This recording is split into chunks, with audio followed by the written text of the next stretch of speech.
What's going on, family? What's going on? What's going down? What's shaking? Welcome to Jonathan Soul's podcast. This is Jonathan Soul speaking with you now. Okay, we're going to get into the full interviews that I did with this terrific artist and writer, Eric Basir. Now, Eric, he has an interesting lineage. His dad is from here, from North Cackalack, but his mom is from Sweden.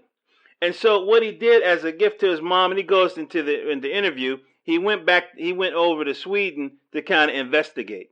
And he shares a little bit about the trip and everything. It had its ups and its downs, but something beautiful came out of it, a graphic novel.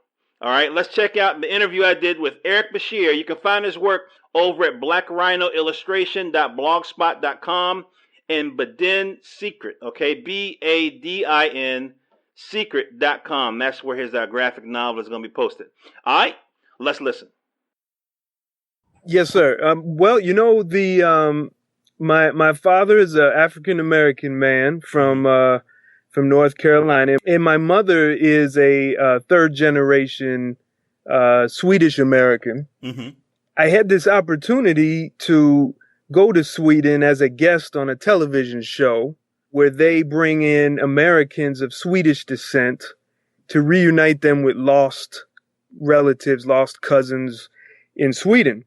Wow. And so I had this opportunity to bridge this gap. So here me, young black man of, mixed African and Swedish heritage, I get to unite my white American relatives mm-hmm. to their European Swedish relatives and be that bridge. So I'm like, you know what? I'll take this and then make a gift for my mother that no one could ever give to their mother, It sounds like a fairy tale.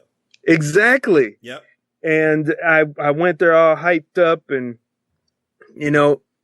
got off the plane. I'm thinking, yeah, I'm gonna be on Swedish television. I'm gonna try to, be a dignified young black man, and represent the United States and the African American side, appropriately. And I was just really hyped. I get off the plane, they introduce us to everybody. And one of the other Americans I was with on the show refused to shake my hand and said, "Man, you don't belong with us. What? You don't look Swedish." And I was being a smart aleck. I said, "No, I'm just here to shine your shoes." And said, "Yeah, that's what I thought." And I was like, "Yeah, that's right. That's what you thought." And ain't that about a bitch? Yeah. Just off the plane. Okay, I did not sleep. I was a nervous wreck. And it went downhill from there. Yeah, it was an 9-hour trip from Chicago to Stockholm. And I'm like, damn, I hate this thing. I hate this plane. It kept feeling like I was going up all the time, Wow. And finally I land. I'm happy. But it was kind of downhill from there. Yeah. Because we had some clashes. I'm a Muslim, too. Okay. And some of them are kind of nosy. And they like to ask, well, what you doing? What's that thing in your bag? And one of them saw my prayer rug sticking out. He said, "Oh, what's that, your napkin?" And I'm like, "Nah, it's my prayer rug." "Oh, you a Muslim?" Damn, brother. It sounded like you went back in time, not just I went overseas. back in time. I was with some interesting characters, brother. So one of the reasons why I wanted to talk to you is because you flipped this experience into something beautiful. Can you talk about this graphic novel you're working on? So I get back home depressed and upset. I was about to burn all this family history they gave me, and I gave it to my mother. I said, "Mom, take your gift. I don't want to see it. I don't want to think about Sweden, Swedish people, white people, Americans." I was so mad. Right. And so my friend had told me about Badin. Badin is a nickname for a black Swede, an African man mm-hmm. who was a slave as a child in the Caribbean. And a Danish captain took him from there and gave him as a gift in the 1700s mm-hmm. to the Swedish queen at that time. And instead of making him a little servant slave, she countered the convention, which said that Africans were savage. Mm-hmm. She said, "Well, if he's so savage, let me see if that's the truth." Because she had a scientific mind. Okay.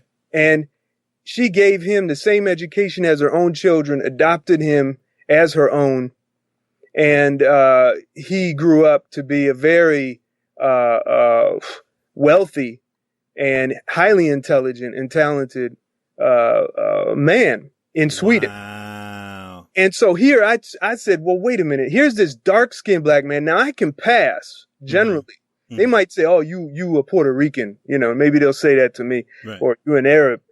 But here's, Gustaf Badin. And if you go to the website, badinsecret.com, I got all kinds of info about him. Mm-hmm. You see his picture, he's a straight up West African black man, broad lips, broad nose, curly hair, dark skin. Classic features. Classic exactly. Features. Right. And he had to live there in Sweden in the 18th century during a time of slavery. God damn. So you thought you had it rough. Shoot, right? Yeah. God damn. Yeah, I'm wimpy compared to the blacks who lived at that time. Mm-hmm. And so I said, you know what? I'm going to learn about this man. So I went and learned about him. Unfortunately, a lot of the stuff in English and some in Swedish, but most of it in English, is very demeaning of him. And no surprise, they call him a jester, a comedian, a smart aleck, inferior, lazy, and whatnot. So I said, well, really? So I found his diary in Swedish at the University. He had a diary. Yeah. Wow. Okay. And it was in Swedish. And so I ran a Kickstarter in last year, about a year and a half ago. And we raised enough money to get French and English translators. Wow. To translate his diary. And his diary is now available on the internet for free. Oh, that's beautiful. Where is it available? You can look at lulu.com, just type in Badin Diary, or you can go to badinsecret.com. Okay. And I have a link for it there in the store section, or the FAQ section as well. Cool. And so here is it. He in this diary, the man is brilliant. He's doing weather reports. He's pontificating on religion and science. And he's got all kinds of interesting drawings that are draft drawings with all kinds of numbers and all kinds of symbology. He was a Freemason too. Wow. And the Freemasons at the time in the 18th century, they didn't accept just anybody. Mm-hmm. You had to be of the noble class. Wow. Okay. And he was a member of other Swedish secret societies. He was a serious man. Mm-hmm. So how could this man be a buffoon? And then you read this, and this is true history. On the deathbed, the Swedish queen, when she was dying, the one who raised him, mm-hmm. when she was dying, she sent away her son, who was the king at the time, and she sent away her other children. And she said, Badin, come here. I have something for you to do. I want you to take my key and go to my vault and get my diaries and burn them. Wow. I trust you. Now you tell me, if this black man was a punk, a buffoon, a clown, a joker, a jester, right? Why would the queen give him that kind of responsibility? Mm-hmm. Mm-hmm. Except that he was loyal to her and he was trustworthy. Right. So I said, I'm gonna write a story, and I found lots of stories about him, and some of them are kind of disgusting to me, frankly, but generally, they're all historical fiction because so much has been lost about this man. So I said, let me make a historical fiction that not only portrays this black man as a dignified person right. and an intelligent person, but the person who is part of the salvation for the future survival of humanity. Wow, I like that, man. That's beautiful. So you're talking about extreme. Like a myth you're creating. Exactly.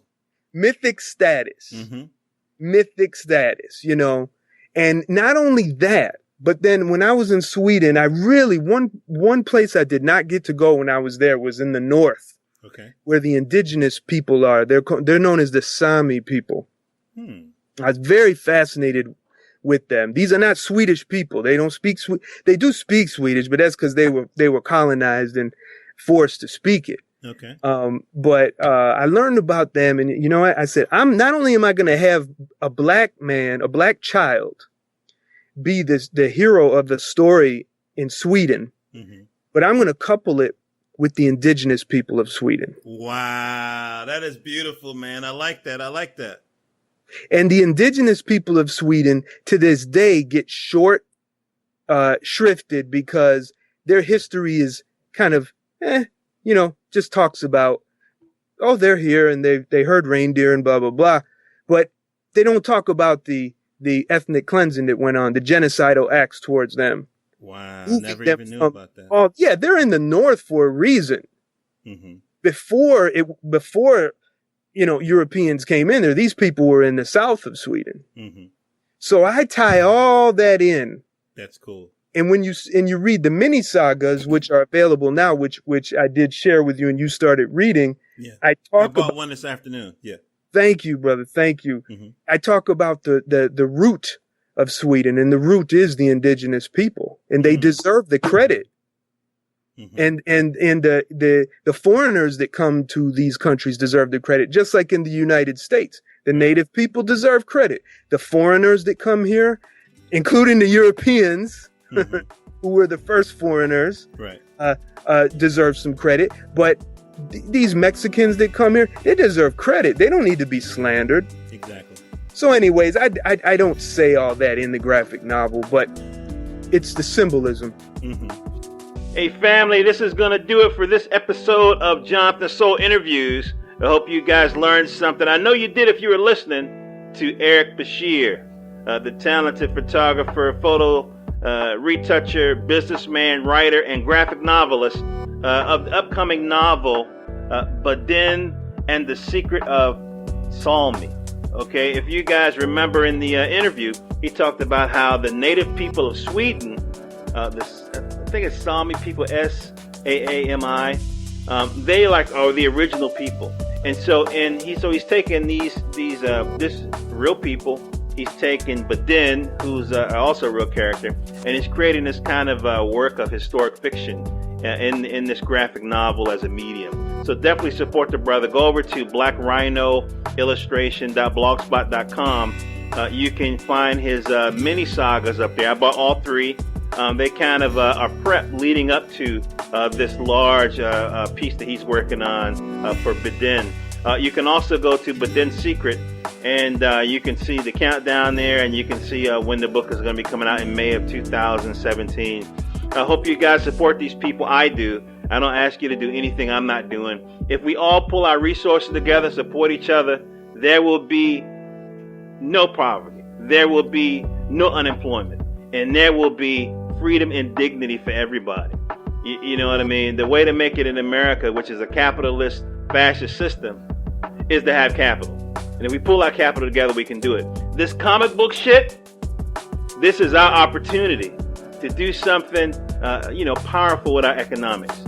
Okay, let me get off my soapbox. Boom, boom. Now, you can go and support your friendly neighborhood podcaster by going over to Amazon.com and picking up Malcolm Mars. Okay, a novel I wrote, Malcolm Mars. 3 brothers take their families to Mars to escape the violence and oppression of Earth. And man, it's a homemade starship, and we talk about the politics, the family dynamics, fatherhood, family, the whole bit. Go over there and support a brother. It's an ebook, $3, 200 and change, 200 pages and change, and it's an immersive kind of experience. You'll really dig it. I love you guys. Hope all your dreams come true. See you on the next podcast. Peace.